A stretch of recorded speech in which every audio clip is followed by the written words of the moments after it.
Video like जरूर कर लीजिए और ऐसे वीडियो लगातार फ्री में पाने के लिए चैनल को तुरंत सब्सक्राइब कर लीजिए और बेल आइकन को जरूर टैप कर लीजिए ताकि आगे भी सारे वीडियो आपको मिलते रहे। यूट्यूब में फॉलो करते हैं तो प्लीज ये वाला फ्री टेलीग्राम चैनल जरूर ज्वाइन कर लीजिएगा। सारे नोटिफिकेशन सारे अपडेट यहीं पे आते हैं, ध्यान रखिए।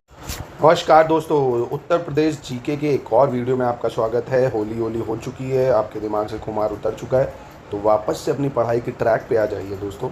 ये सब रंग जीवन में उतने अच्छे नहीं होंगे जितना आपके करियर का रंग अच्छा होगा, है ना। तो अपने करियर पे वापस आइए।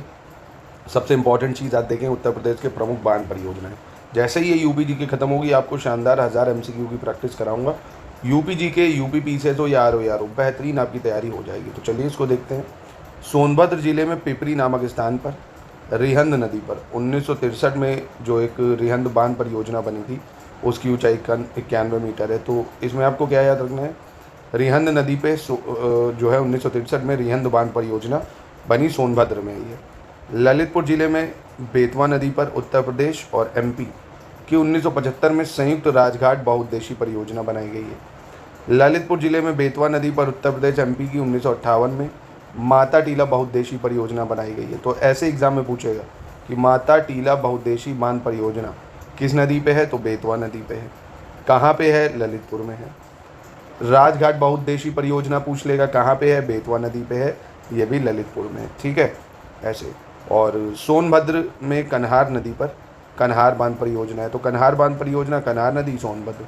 मिर्ज़ापुर जिले में जिरगो नदी पर, किस पे, जिरगो नदी पर जिरगो जलाशय बांध है, 1958 में बना था। अब आइए देखते हैं उत्तर प्रदेश के प्रमुख बांध कौन से बांध कौन सी नदी पे हैं, इंपॉर्टेंट है क्योंकि ये और आसान भी है। जैसे रामगंगा बांध रामगंगा नदी पे हो गया, है ना, इसमें कोई बड़ा टास्क नहीं है। गोविंद वल्लभ पंत सागर बांध ये कहाँ पे हो गया आपका, रिहंद नदी पे हो गया। भाई कहाँ पे हो गया, रिहंद नदी पे। और याद रखना है सोनभद्र, क्या याद रखना है, सोनभद्र। ओबरा बांध इंपॉर्टेंट है, रिहंद नदी पे ही है, सोनभद्र में ही है, रॉबर्ट्सगंज में, है ना। तो ओबरा बांध रिहंद नदी, गोविंद वल्लभ पंत सागर बांध रिहंद नदी, दोनों ही सोनभद्र में है। कोठी बांध रामगंगा नदी पे है, बिजनौर में है, रामगंगा नदी बिजनौर। ये रामगंगा यहीं से एंटर भी करती है, मतलब गंगा भी बिजनौर जिले ही से उत्तर प्रदेश में एंटर करती है। माता टीला बांध बेतवा नदी पे है, झांसी में, बहुत इंपॉर्टेंट है। माता टीला बेतवा नदी, झांसी। और मुश्कहंद कौन सी, मुशाकंद ये कर्मनाशा नदी पे है, चंदौली में। मुशाकहंद कहाँ है, कर्मनाशा नदी, चंदौली। जिरगो बांध आपका जिरगो नदी पे है, मिर्ज़ापुर में। जिरगो बांध कहाँ पे है, जिरगो नदी पे है, मिर्ज़ापुर में है। अहरौरा गराई नदी पे है, मिर्ज़ापुर में। अहरौरा कहाँ है, गराई नदी, मिर्ज़ापुर। मेजा बांध बेलन नदी में है, मिर्ज़ापुर में। मेजा बांध कहाँ है, बेलन नदी, मिर्ज़ापुर। अधवा बांध कहाँ है, अधवा नदी में है, मिर्ज़ापुर। अधवा बांध अधवा नदी, मिर्ज़ापुर। परीक्षा बांध की बात करें तो ये भी बेतवा नदी पे है, झांसी में। परीक्षा बांध कहाँ है, बेतवा नदी, झांसी। गढ़वा बांध गढ़वा नदी में है, चित्रकूट में। गढ़वा बांध गढ़वा नदी, चित्रकूट। जामिनी बांध जामिनी नदी, ललितपुर। ठीक है, एक बार आइए फिर से रिवीजन कर लेते हैं। जामिनी बांध जामिनी नदी, ललितपुर। गढ़वा बांध गढ़वा नदी, चित्रकूट। परीक्षा बांध बेतवा नदी, झांसी। अधवा बांध अधवा, मिर्ज़ापुर। मेजा बांध बेलन, मिर्ज़ापुर। अहरौरा गराई नदी, मिर्ज़ापुर। जिरगो जिरगो नदी, मिर्ज़ापुर। मुश्कहंद कर्मनाशा नदी, चंदौली। माता टीला बेतवा नदी, झांसी। कोठी रामगंगा, बिजनौर। ओबरा रिहंद, सोनभद्र। गोविंद वल्लभ पंत सागर, सोनभद्र। ठीक है, फिर अगला कालागढ़, कौन सा, कालागढ़ बांध ये भी रामगंगा नदी पर है, कालागढ़ में। ठीक है, कालागढ़ बांध रामगंगा नदी, कालागढ़। रोहिणी बांध की बात करें, ये रोहिणी नदी पे है, ललितपुर। रोहिणी बांध रोहिणी नदी, ललितपुर। शहजाद बांध शहजाद नदी पे है, ललितपुर में ही है। शहजाद बांध शहजाद नदी, ललितपुर। गोविंद सागर शहजाद नदी, ललितपुर। सजनाम की बात करें, सजनाम, ललितपुर। राजघाट की बात करें, बेतवा, ललितपुर। राजघाट बेतवा, ललितपुर। मौदहा की बात करें, बिरमा, हमीरपुर। मौदहा बिरमा, हमीरपुर। शुकमा डुकमा की बात करें, बेतवा नदी, ललितपुर। शुकमा डुकमा बेतवा नदी, ललितपुर। चंद्रप्रभा चंद्रप्रभा नदी में है, चंदौली में। कन्हार बांध कन्हार नदी में है, सोनभद्र में। अर्जुन बांध अर्जुन नदी पे है, महोबा में। और झलारपुर करदिया नदी पे है, महोबा में। पथरी बांध पथराई सुखनाई, झांसी में है। ठीक है, तो ये उत्तर प्रदेश के प्रमुख बांध हैं। आपसे एक सवाल इसमें मैचिंग में पूछे जा सकते हैं। इसके बाद उत्तर प्रदेश के राष्ट्रीय उद्यान आते हैं। तो दुधवा राष्ट्रीय उद्यान है जो कि लखीमपुर खीरी में है, बहुत इंपॉर्टेंट है। 1977 में बना था दुधवा राष्ट्रीय उद्यान, लखीमपुर खीरी, 1977। फिर उत्तर प्रदेश के बाघ अभ्यारण्य की बात कर लेते हैं, ये भी काफ़ी महत्वपूर्ण हो जाता है। जैसे दुधवा टाइगर रिजर्व, ये आपका लखीमपुर खीरी में है, दुधवा टाइगर रिजर्व अभी बताया। अमनगढ़ टाइगर रिजर्व, ये आपका बिजनौर में है। अमनगढ़ टाइगर रिजर्व कहाँ है? बिजनौर में। पीलीभीत टाइगर रिजर्व की बात करें, ये पीलीभीत और शाहजहाँपुर में। पीलीभीत टाइगर रिजर्व कहाँ है? पीलीभीत और शाहजहाँपुर। रानीपुर बाघ अभ्यारण्य चित्रकूट में, रानीपुर बाघ अभ्यारण्य चित्रकूट। तो देखो रानीपुर चित्रकूट हो गया, पीलीभीत शाहजहाँपुर, ठीक है, अमनगढ़ बिजनौर और दुधवा लखीमपुर खीरी। ये ऐसे ही एक को आ जाए पूरा, चारों मैचिंग में भी दे दे, तो याद रखिएगा इसको। अब देखते हैं उत्तर प्रदेश के वन्यजीव विहार यानी वाइल्ड लाइफ सेंचुरी, ठीक है। तो चंद्रप्रभा वन्यजीव विहार, ये राज्य का प्रथम वन्यजीव विहार था, चंद्रप्रभा वन्यजीव विहार, जो कि चंदौली में। चंद्रप्रभा कहाँ है? चंदौली में। किशनपुर वन्यजीव विहार, ये लखीमपुर खीरी में। किशनपुर वन्यजीव विहार कहाँ है? लखीमपुर खीरी। कतरनिया घाट वन्यजीव विहार, ये बहराइच में। कतरनिया घाट कहाँ है? बहराइच में है। और रानीपुर वन्यजीव विहार अभी बताया चित्रकूट में, रानीपुर वन्यजीव विहार भी और बाघ अभ्यारण्य भी है। महावीर स्वामी वन्यजीव विहार, ये आपका ललितपुर में है। कहाँ पे है? ललितपुर में है। चंबल वन्यजीव विहार, ये आपका आगरा और इटावा में पड़ जाएगा, चंबल वन्यजीव विहार। कैमूर वन्यजीव विहार, ये आपका मिर्ज़ापुर में है, कैमूर वन्यजीव विहार। हस्तिनापुर वन्यजीव विहार, कौन सा? हस्तिनापुर वन्यजीव विहार, मेरठ, मुजफ्फरनगर, हापुड़, अमरोहा, बिजनौर। कहाँ है ये जो हस्तिनापुर वन्यजीव विहार है? ये मेरठ, मुजफ्फरनगर, हापुड़, अमरोहा, बिजनौर। सुहागी बरवा वन्यजीव विहार, सुहागी बरवा वन्यजीव विहार, ये महाराजगंज में। कहाँ पे है? महाराजगंज में। और सोहेलवा वन्यजीव विहार, ये कहाँ पे है? श्रावस्ती, बलरामपुर, गोंडा। कहाँ पे है? श्रावस्ती, बलरामपुर, गोंडा। कछुआ वन्यजीव विहार, ये वाराणसी में। कछुआ वन्यजीव विहार कहाँ है? वाराणसी में। दोस्तों देखिए, आप जो भी कर रहे हो उसका टेस्ट जरूर लगाया करिए। टेस्ट से क्या होता है ना, नए नए तरह के क्वेश्चंस आते हैं, चाहे आप प्री के हो चाहे मेंस के हो, ठीक है। जितना अच्छे से आंसर राइटिंग अगर पीसीएस का करें तो आंसर राइटिंग पे फोकस करिए, जो भी कंटेंट पढ़ें फिर उसका एक अच्छा सा उत्तर जरूर लिखने की कोशिश करा करिए और उसको चेक कराया करिए, है ना। संपूर्ण तैयारी आप यूपी पीसीएस की 2025 की एकदम शुरुआत से कर सकते हैं। अभी भी हमारे पेड ग्रुप को ज्वाइन करके प्री और मेंस की बहुत ही शानदार तैयारी घर बैठे। अगला देखते हैं प्रमुख पक्षी विहार, देख लेते हैं क्योंकि इससे भी सवाल बहुत बनता है। सबसे पहले चंद्रशेखर आज़ाद, जिसका पहले नाम था नवाबगंज पक्षी विहार, ये राज्य का प्रथम पक्षी विहार भी है ना। नवाबगंज पक्षी विहार उन्नाव में है, ये 1984 में बना था। फिर लाख बहोशी पक्षी विहार, राज्य का सबसे बड़ा पक्षी विहार है। लाख बहोशी पक्षी विहार कन्नौज में है ये, ठीक है। कहाँ पे है? कन्नौज में। सांडी पक्षी विहार की बात करें, हरदोई में है सांडी पक्षी विहार, ठीक है, हरदोई में। बखीरा पक्षी विहार, संत कबीर नगर। तो बखीरा, ए बखीरा तो एक कबीरा, ऐसे भी याद कर सकते हो, ठीक है, संत कबीर नगर। सांडी, संडीला है हरदोई में, तो सांडी हो गया। लाख बहोशी कन्नौज में, चंद्रशेखर आज़ाद उन्नाव। ओखला पक्षी विहार, ये आपका गौतम बुद्ध नगर में पड़ता है। समान पक्षी विहार मैनपुरी में पड़ता है, समान पक्षी विहार।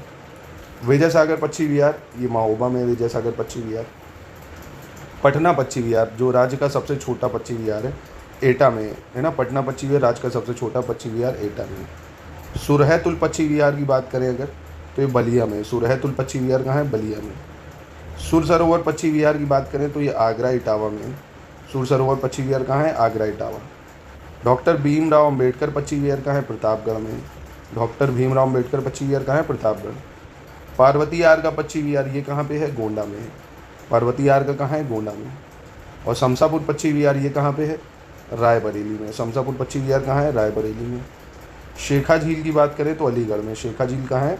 अलीगढ़। और चांद खमरिया कृष्ण मृग आरक्षित वन क्षेत्र, ये इलाहाबाद में है, ठीक है, याद रखना। शेखा झील अलीगढ़, शमशापुर आपकी रायबरेली, पार्वती आर्गा गोंडा, ठीक है। तो ये आपके हो गए पक्षी विहार, बहुत इंपॉर्टेंट है, याद रखिए। चलिए अगला टॉपिक, कुछ प्रमुख नगरों के जो उपनाम थे भाई पहले, उनको देख लेते हैं। जैसे संगम नगरी पता होगा आपको, कुंभ नगरी, तीर्थराज, अमरूद नगरी, ईश्वर का निवास स्थान, ये सब प्रयागराज को कहते हैं। नवाबों का शहर, चाकुओं का नगर, ये अपना रामपुर हो गया भाई। नवाबों का शहर लखनऊ को भी कहते हैं, आपको पता होगा। आंवला नगरी प्रतापगढ़ है भाई, आंवला नगरी। ताज नगरी पेठा नगरी, ये तो पता ही है आपको। आमों का नगर मलिहाबाद है, लखनऊ आमों का नगर। लड्डू नगरी संडीला हरदोई है लड्डू नगरी। गोरखधाम नाथ नगर गीता प्रेस, ये अपना गोरखपुर। और सुहाग नगरी चूड़ी नगर, ये फिरोज़ाबाद को कहते हैं, वहाँ की चूड़ी बहुत फेमस है। चर्म नगर, उद्योग नगर, पूर्वोत्तर भारत का मैनचेस्टर, ये भैया मेरा प्यारा कानपुर। हींग और गुलाल नगरी, ये हाथरस को कहते हैं हींग और गुलाल नगरी। छोटा दिल्ली उद्योग नगरी गाज़ियाबाद को कह देते हैं। कृष्ण नगरी, पेड़ा नगर, भू बैकुंड, 12 वन 24 उपवन ये सब मथुरा को कहते हैं। उत्तर प्रदेश का शो विंडो ये नोएडा को कहते हैं, उत्तर प्रदेश का शो विंडो। और ताला नगरी अलीगढ़ को कहते हैं ताला नगरी, ठीक है।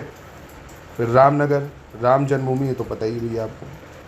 सोनाचल power capital of India, power capital of India Sonbhadra को कहते हैं, ठीक है, सोनभद्र को। और भागवत कथा नगर शुक्रताल हो गया आपको। बांस बरेली और सुरमा नगरी बरेली है, ठीक है। 88,000 ऋषियों की तपोभूमि नैमिषारण्य है।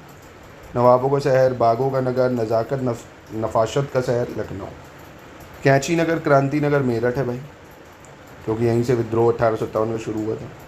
बुंदेली कश्मीर ये चरखारी कस्बा या महोबा है। जैनी लोगों का काशी हस्तिनापुर है, ठीक है, जैन लोगों का काशी हस्तिनापुर है। मिनी खजुराहो किसको कहते हैं? गणेश बाग को कहते हैं, मिनी खजुराहो गणेश बाग। इत्र नगरी पता ही है सबको। पीतल नगरी और बर्तनों का शहर है मुरादाबाद, ठीक है। काशी की बहन गाजीपुर को कहते हैं काशी की बहन। धान का कटोरा किसको कहते हैं? चंदौली को, धान का कटोरा चंदौली। विश्वनाथ नगरी, शिव नगरी, मुक्ति नगर ये सब वाराणसी को कहा जाता है। और सिराज हिंद पूर्व का सिराज जौनपुर, सिराज हिंद पूर्व का सिराज जौनपुर को कहते हैं। अब आज का अंतिम टॉपिक देखते हैं, उसके बाद हम लोग नेक्स्ट क्लास में करेंगे कुछ प्रमुख नगरों के प्राचीन नाम। प्लीज़ इसको यार बहुत छोटे छोटे दे रहा हूँ मैं, 15-15 मिनट के, अच्छे से 2-3 बार पढ़ के लर्न कर लो, बहुत हेल्पफुल होंगे ये आपके लिए। पढ़ाई देखिए करेंगे 6-7-8 घंटे मेहनत से, तभी आपका सिलेक्शन होगा, नहीं तो यार बहुत मुश्किल है आज के टाइम में चीज़ें। तो देखिए लक्ष्मणपुर या लखनपुर, जिसको लखनऊ, इसको अभी योगी जी फिर वही नाम रखने के लिए कह भी रहे हैं, तो पहले इसका नाम ही था लक्ष्मणपुर या लखनपुर। ब्रह्मचारिणी ये बरसाने का नाम था, ब्रह्मचारिणी क्या था? ब्रह्मचारिणी। काशी का नाम मतलब वाराणसी का नाम काशी था। और ब्रह्मावर्त जो है ये बिठूर जो है कानपुर का ब्रह्मावर्त था। और कानकुब्ज और नगर महोदय श्री ये कन्नौज को कहते थे कानकुब्ज। और दान तीर्थ ये हस्तिनापुर मेरठ में जो है। रामग्राम गोरखपुर। और शूकर क्षेत्र ये कासगंज है भाई, सोरो है ना, शूकर क्षेत्र था पहले, सोरो। कुशीनारा की बात करें तो इसका कुशीनगर कर दिया गया। श्रावस्ती प्राचीन नाम अब बन गया वो सहेट महेट, है ना। और अहिचिन रामनगर बरेली। काम्पिल्य था तो काम्पिल हो गया फर्रुखाबाद। मधुपुरी की बात करें तो मथुरा मधुपुरी।